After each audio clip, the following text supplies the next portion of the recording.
obviously angle to 90 minus theta hobo aru etu janar pisoto exam ot marks kata jay problem to etu nohoy je tomaloke formula to na jana problem to hoise imagination examiner already jane je tomaloke ete theta value to full ke likhiba aru hekane ete fosabo kane rokhi thake jeneke for example so ei question dot tomak ki di ase r r value to e r value aru theta value di ase to tumi r r value pora jitu a r value area hetu uliai loba aram se pi r square formula circular area tar bisot theta value 60 likhi diba yate theta value 60 likhi diba answer to aram se wrong হৈ যাব ফুল হৈ যাব কিন্তু কিয় তো solution তো বুজা আগতে কনসেপ্ট এবাৰ বুজি লোৱা তেতিয়া এক্সামত কেতিয়াও নাপাহৰা আৰু এটা বস্তু তোমালোকে মোক কমেন্টত জনাবা যদি পাৰা যে এই যেটো phi is equal to E dot A লিখিছা মানে ডট প্ৰডাক্ট কৰিছা সো কোৱেশ্চন তো হৈছে যদি আমি ক্ৰস প্ৰডাক্ট কৰো তেতিয়া কি ভুল হ'ব মানে ডট প্ৰডাক্টে যে কৰিব লাগে অলৱেজ কিয় ডট প্ৰডাক্ট কৰিব লাগে আৰু ক্ৰস প্ৰডাক্ট কৰিলে কি ভুল হ'ব কিয় কৰিব নোৱাৰো সেই বস্তু যদি জানা তোমালোকে মোক জনাবা কমেন্টত আদাৰৱাইজ আমি ফাৰ্স্ট সলিউশন তো চাই ল তাৰ পিছত লাষ্টত একেবাৰে এটো চাইলম যে ই ক্ৰস এ কিয় নহয় ওকে এটা ভালকে মন কৰা কনসেপ্টটো কি হয় যে এখন এৰিয়া সিম্পল এনেকে মন ৰাখিবা এৰিয়াৰ এটা ফেক্টৰ থাকিব ওকে সো এৰিয়া ভেক্টৰডাল কেনেকে থাকিব সাৰফেসৰ লগত এৰিয়াৰ লগত সদায় 90 কৰি এনেকে পাৰপেন্ডিকুলাৰ থাকিব ঠিক আছে সো এটোৱে মন ৰাখিলে হল এৰিয়া ভেক্টৰ কি হ'ব অলৱেজ সাৰফেসৰ লগত 90 ডিগ্ৰী হ'ব এটা সো কোৱেশ্চনটো আমাক কৈছে যে এখন সাৰ্কুলাৰ সাৰফেস এৰিয়া আছে এখন আৰু এই এৰিয়াখনৰ কিবা এটা ৰেডিয়াস আছে আৰু r ৰ ভ্যালু ৰেডিয়াসৰ ভ্যালুটো দিয়া আছে 7 সেন্টিমিটাৰ ওকে এনেকে দি থোৱা আছে আৰু এটো অবিয়াসলি মিটাৰত লিখিবা তাৰ পিছত এৰিয়া ভেক্টৰৰ কনসেপ্টটো আমি বুজি পালো এখন area circular area so area ভেক্টৰটো পাৰপেন্ডিকুলাৰ টু সাৰফেস মানে এনেকে থাকিব ৰাইট তো এইডাল হ'ব area vector so area vector perpendicular to surface এনেকে লিখিলা আৰু ইলেক্ট্ৰিক ফিল্ড কোৱেশ্চনটো আমাক কৈছে যে যেটো ইলেক্ট্ৰিক ফিল্ড হ'ব ইলেক্ট্ৰিক ফিল্ডটো সাৰফেসৰ লগত কিমান ডিগ্ৰী এংগল কৰি থাকিব 60 ডিগ্ৰী তাৰ মানে এনেকে ভাবা এইডাল হল ইলেক্ট্ৰিক ফিল্ড সো সাৰফেসখনৰ মাজেৰে পাৰ হৈ গৈছে বিকজ অফ দ্যাট ইয়াতে কি পাম ফ্লাক্স পাম সো ইলেক্ট্ৰিক ফিল্ডটো যে এনেকে গৈছে সাৰফেসৰ মাজেৰে কিমান ডিগ্ৰী এংগল কৰিছে সাৰফেসৰ লগত সো এখন সাৰফেসৰ লগত যেটো এংগল কৰিছে এটো 60 ডিগ্ৰী এংগল কৰিছে ওকে সো বেসিক্যালি সাৰফেসৰ লগত ইলেক্ট্ৰিক ফিল্ডটোৱে 60 ডিগ্ৰী এংগল কৰিছে আৰু এই এংগলটোৰ ভ্যালুটো আমাক দিয়া নাই আমাক কৈছে ফ্লাক্সৰ ভ্যালুটো কিমান হ'ব উলিওৱা সো ডাইৰেক্টলি তোমালোকে কি কৰিবা ফ্লাক্সৰ formula phi is equal to ea cos theta right so এই যেটো ফৰ্মুলা থিটাৰ জায়গাত কি কৰিবা 60 লিখি দিবা তেতিয়াটো ভুল হৈ যাব কিয় ৰিজনটো হৈছে আসলতে কি আমি যেটা ডট প্ৰডাক্ট লও ডট প্ৰডাক্ট মানে কি a ডট b লৈছো সো ইয়াতে আমি কি লিখো ab cos theta ওকে এখিনি ভালকে মন ৰাখা সো ab cos theta ইয়াতে থিটাটো কি যাৰ আমি ডট প্ৰডাক্ট লও মানে a আৰু b ৰ ডট প্ৰডাক্ট লৈছো সো থিটাটো কাৰ মাজৰ এংগল হ'ব a আৰু b ৰ মাজৰ এংগল ঠিক তেনেকে ইয়াতে যদি চোৱা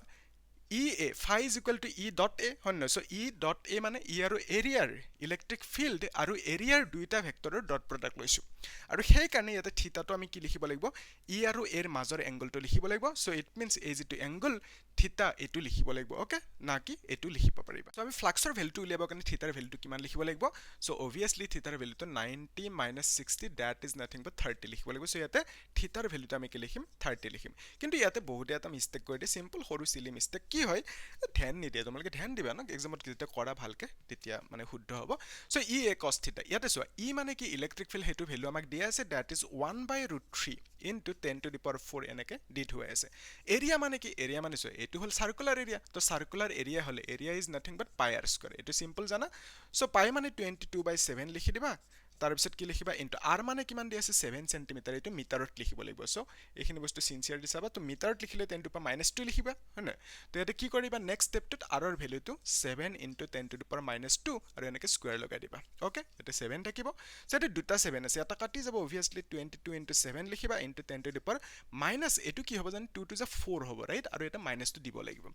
সো এৰিয়াৰ ভ্যালুটো এখিনি পালা আৰু এটা মিটাৰত পালা মানে আমি লিখিম মিটাৰ স্কয়াৰ ৰাইট ঠিক আছে এলৈকে এটা চোৱা আমি কি কৰিম এৰিয়াৰ ভ্যালুটো ইয়াতে বহাই দিম এখিনি জানা তোমালোকে সো এখিনি সিম্পল ক্যালকুলেট কৰিলো পটাপট তাৰ পিছত আমি cos 30 এটো cos 30 কিমান হ'ব √3/2 ওকে সো এখিনি ক্যালকুলেট কৰিলো তাৰ পিছত কি কৰিম এই যেটো e cross a কিয় নহয় হেতু বুজিলাম ওকে ভালকে চাইলো ইজি হয় √3 কাটি যাব তাৰ পিছত 2 ৰে এটো কাটি যাব 11 ৰাইট সো 11 into 7 কিমান হ'ব 77 আৰু এটো 4 না তো এটো -4 কাটি যাব ওকে সো এটা চোৱা ফ্লাক্সৰ ভ্যালুটো কিমান পালা 77 যদি তোমালোকে এনেকে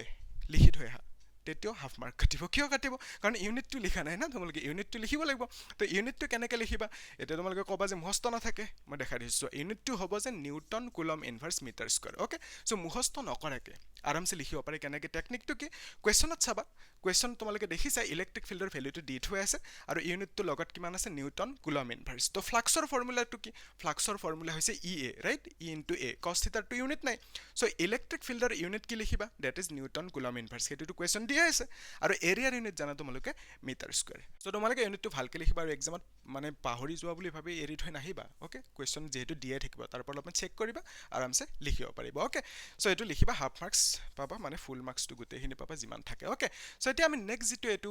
কুৱেশ্যন ইন এ চেন্স ই ডট এ কিয় হয় ই ক্ৰছ এ কিয় নহয় সেইটো আমি একেলগে বুজিলোঁ অ'কে আচলতে আইডিয়াটো কি হৈছে ফ্লাক্স মানে কি তোমালোকে জানা ফ্লাক্স তো এখন যদি ছাৰ্ফেচ থাকে এই ছাৰ্ফেচখনৰ এটা এৰিয়া ভেক্টৰ থাকিব এইটো হ'ল area vector perpendicular to surface okay এতিয়া চোৱা যদি তোমাক কয় ইলেক্ট্ৰিক ফিল্ড এনেকৈ গৈছে ইলেক্ট্ৰিক ফিল্ড ছাৰ্ফেচখনৰ মাজেৰে গৈছে অ'কে ইলেক্ট্ৰিক ফিল্ড কেনেকৈ গৈছে ছাৰ্ফেচখনৰ মাজেৰে গৈছে ৰেড কালাৰৰ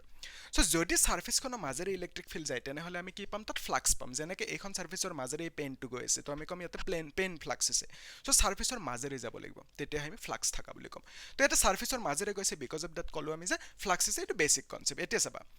দুইটাৰ মাজত এ আৰু ই দুইটা কিহত আছে দুইটা ছেম ডাইৰেকশ্যনত আছে চ' দুইটাৰ মাজত এ আৰু ইৰ মাজৰ এংগলটো কিমান হ'ব that is 0 degree so' it means এই কেছটোত তুমি যদি ফ্লাক্স উলিওৱা দুটা ফৰ্মুলা এটা হৈছে যে phi is equal to E dot A okay E dot A লিখিবা আৰু এটা ফৰ্মুলা কি ই ডট ই ক্ৰছ এ লিখি দিয়া ঠিক আছে চ' বেচিকেলি এইটো কিয় হ'ব নোৱাৰে এইটো আমি চাব গৈছোঁ এইটো কিয় হয় সেইটো আমি চাব গৈছোঁ অ'কে চ' এইটো কি লিখিবা ই এ কছ থিটা লিখিবা হয়নে ই এ কছ থিটা তো ইয়াতে থিটাৰ জেগাত কি লিখিবা ই আৰু এৰ মাজৰ angle that is nothing but 0 degree লিখিবা অ'কে তাৰপিছত ইয়াতে কি লিখিবা ই এ